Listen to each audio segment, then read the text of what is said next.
Rare good news on the issue of Yemen to report to you.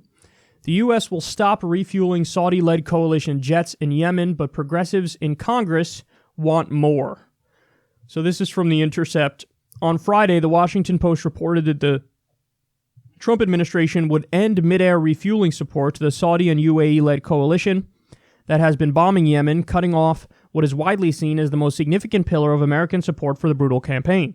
But progressives in Congress are pushing for more, aiming to cut off weapon sales and pass a measure in both chambers that would force the withdrawal of U.S. forces from Yemen. The measure, which was introduced by Representative Ro Khanna and in the House and by Senators Chris Murphy and Bernie Sanders and Mike Lee in the Senate, relies on the legal theory that intelligence and logistical support amounts to hostilities under the 1973 War Powers Act and therefore must be authorized by Congress, which has not approved U.S. involvement in the war between the coalition and a rebel group known as the Houthis in Yemen. In a phone interview on Friday, Khanna told The Intercept he was cautiously optimistic about the news, but wants to pass the measure to ensure the Trump administration follows through on its decision. So, there's a more cynical reading of this situation. I think that's probably mostly correct, the more cynical reading. And the cynical reading is the Saudis now have the ability to refuel on their own. That ability is now significantly improved on their part, so they don't need the U.S. as much. Now, having said that, this is an attempt from the administration to get the dogs to stop biting at their heels. This is an attempt from the administration to not have the new incoming Democratic House score political victories over them. So the new incoming Democratic House would be likely to actually pass something on Yemen to try to get the U.S. less involved, some sort of half measure, but still better than nothing. And Trump's trying to get ahead of that. They're trying to get ahead of that. So like, oh yeah, no, we're done refueling them. So it looks like the U.S. is backing away from its total support of the Saudi Arabian genocide in Yemen. And I think that's what it is, by the way. And new estimates are in. We used to think it was like 12,000 innocent people dead as a result of this. Now the estimates are 70 or 80,000 innocent people dead as a direct result of Saudi Arabia's actions. Saudi Arabia is blockading the country, not allowing in food and medicine. That's illegal, by the way, under international law. Not allowing in food or medicine. There's a cholera epidemic. People are dying. They're bombing hospitals, schools, open-air markets, mosques. So it is horrendous. So Trump is acting to try to appease the Democratic House, but it's still better than nothing. Now, I happen to agree that no matter what, the Democrats should push for more, and they should push for a direct up or down vote on this.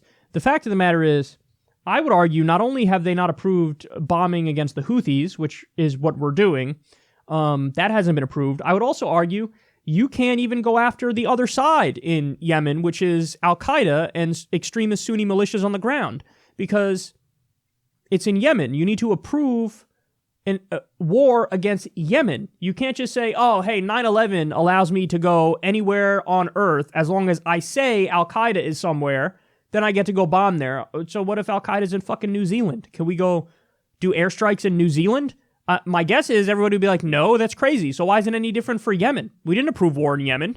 Just because you said, and by the way, right now we are de facto on the side of Al-Qaeda in Yemen because we're bombing the Houthis, and that's who Al-Qaeda on the ground is fighting. They're fighting the Houthis. Al-Qaeda is being used on the ground as a militia against the Shia Houthis by the fundamentalist Sunni government, the Wahhabi government in Saudi Arabia. So they have no problem weaponizing Al-Qaeda and using them for their own political moves. Who does that sound like? It sounds like Ronald Reagan, and it sounds also like what's going on in Syria right now with them trying to overthrow Assad.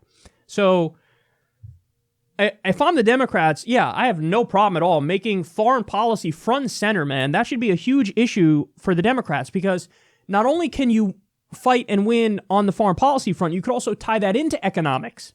Because we're wasting $7 trillion in Iraq, $2 trillion in Afghanistan, bombing 8 different countries right this second. That's what we're doing, not even counting the shadow war that we're waging in Africa at the moment. The list goes on and on. 900 military bases that cost $100 billion a year to maintain. All of that money, never mind the moral angle of it, and a lot of the stuff we're doing is illegal under international law, but also the fact that our infrastructure gets a grade of D+.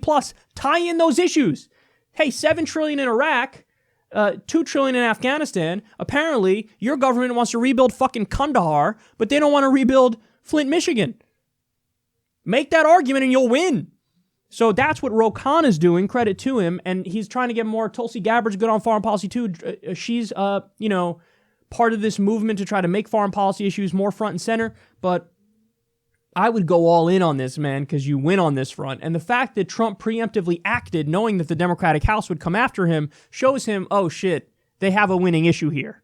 So take advantage of that, because it's not only good politics, it's also good policy.